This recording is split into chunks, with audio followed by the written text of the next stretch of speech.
જય દ્વારકાધીશ મિત્રો, જય માતાજી મિત્રો। આજે ખાસ વાત તમને જણાવવાની છે કે વિડીયોને પહેલાં જ હું તમને કહી દઉં છું, વિડીયોને શેર કરજો કે સ્વામિનારાયણ જે સંપ્રદાયના લોકો છે એ આપણા જે દેવી દેવતાને અપમાન કર્યા છે એમનું હું સાચી હકીકત આજે તમને બતાવવાનો છું। આ વિવાદની ઉત્પત્તિ ક્યાંથી થઈ અને આ સંપ્રદાયની ઉત્પત્તિ ક્યાંથી થઈ, વિડીયોમાં ખાસ બન્યા રહેજો। વિડીયોની ક્લિપ હું તમને આગળ બતાવું છું, જોડાયેલા રહેજો। પાના નંબર સાથે, પેજ નંબર સાથે, ચોપડીમાં એ લોકોએ શું લખ્યું છે, આ પુસ્તકો બનાવ્યા છે એમાં શું લખેલું છે, સાચી હકીકત સાથે હું આજે વિડીયો લઈને આવ્યો છું તમારી સાથે। એટલે વિડીયોમાં બન્યા રહેજો અને ક્લિપ જોઈ લેજો અને વિડીયોને પૂરો જોજો અને લોકો સુધી શેર કરજો, દરેક ગ્રુપમાં નાખજો। લોકો મારી કોમેન્ટમાં લખે છે કે તમે સંપ્રદાયનો કેમ વિરોધ કરો છો, સ્વામિનારાયણના જે મહંતો છે, સંતો છે એમનું કેમ વિરોધ કરો છો? તો ગરમ લાકડા ઘાલીને તમે બોલાડો છો એટલે અમારે બોલવું પડે છે, કારણ કે અમે હિન્દુ છીએ અને હિન્દુના ધર્મોમાં જે લોકો વિવાદ કરે છે, ધર્મપ્રેમી લોકો સાથે ચેડા કરે છે અને ભગવાન દેવી દેવતાને અપમાન કરે છે, એટલે બોલવું પડે છે અમારે। ક્લિપ તમે જોઈ લેજો આગળ કે શું બોલે છે।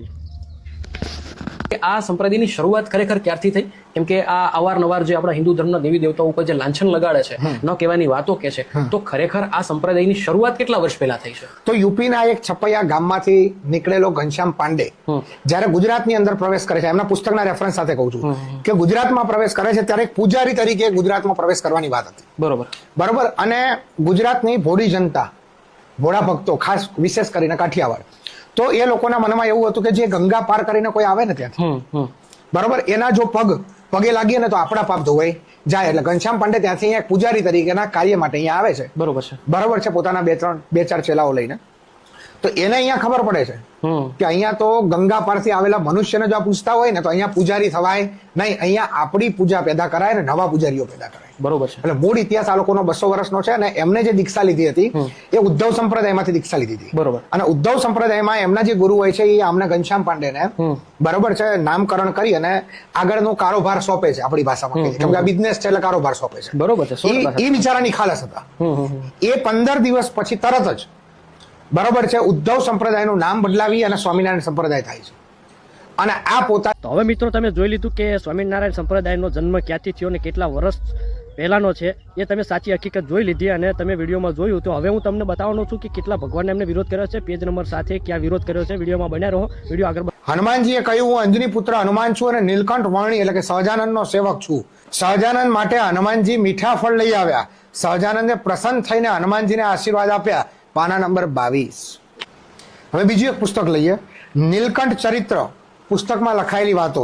હનુમાનજીએ કહ્યું, મહારાજ, હનુમાનજી મહારાજ કે મહારાજ એટલે ઘનશ્યામ પાંડે કે તમારા નિત્ય દર્શન કરવાનો મારો નિયમ છે, આપની આજ્ઞા હોય તો આપની સાથે સેવામાં રહું।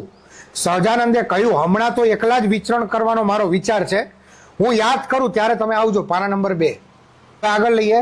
સહજાનંદે ચતુર્ભુજ નારાયણ ભગવાન રૂપે હિમાલય તરફ જતા તપસ્વીઓને દર્શન આપ્યા। પાના નંબર 8 કે હરિદ્વારના મેળામાં સાક્ષાત મહાદેવ અને મા પાર્વતીએ બ્રાહ્મણનો વેશ ધારણ કરી સહજાનંદની ઘણી દિવસ અને રાત સેવા કરી। પાના નંબર 10 લક્ષ્મણ ઝૂલા પાસે લક્ષ્મણજી મૂર્તિમાંથી સાક્ષાત લક્ષ્મણજી પ્રગટ થયા, બહાર આવ્યા અને સહજાનંદના ચરણોમાં નમી પડ્યા અને સહજાનંદે શ્રી રામચંદ્રના રૂપમાં દર્શન દીધા। પાના નંબર 10 સહજાનંદ માટે હનુમાનજી મીઠા ફળ લઈ આવ્યા, સહજાનંદે પ્રસન્ન થઈને હનુમાનજીને આશીર્વાદ આપ્યા। પાના નંબર 22 મેં કીધું ને હજી ટેલર નથી આવ્યું, પિક્ચર બાકી છે। સૂર્યનારાયણે હાથ જોડી અને સહજાનંદને કહ્યું કે હે પ્રભુ, આપની કૃપાથી અને આપની ઉપાસનાથી મને પ્રકાશ પ્રાપ્ત થયો છે। પાના નંબર 25 હનુમાનજીએ કહ્યું, હું અંજની પુત્ર હનુમાન છું અને નીલકંઠ વર્ણી એટલે કે સહજાનંદનો સેવક છું। પાના નંબર 42 એક બાવા અને બાવીના રૂપમાં એક સ્ત્રીએ સહજાનંદજીને કહ્યું કે આ શિવજી છે અને હું સતી છું, આટલા દિવસથી ભૂખ્યા છો એટલે અમે તમારી સેવા માટે આવ્યા છીએ। અને સહજાનંદની સેવા કર્યાથી શિવ અને પાર્વતી અત્યંત આનંદિત થયા અને પછી પ્રણામ કરી અને અદ્રશ્ય થયા। પાના નંબર 63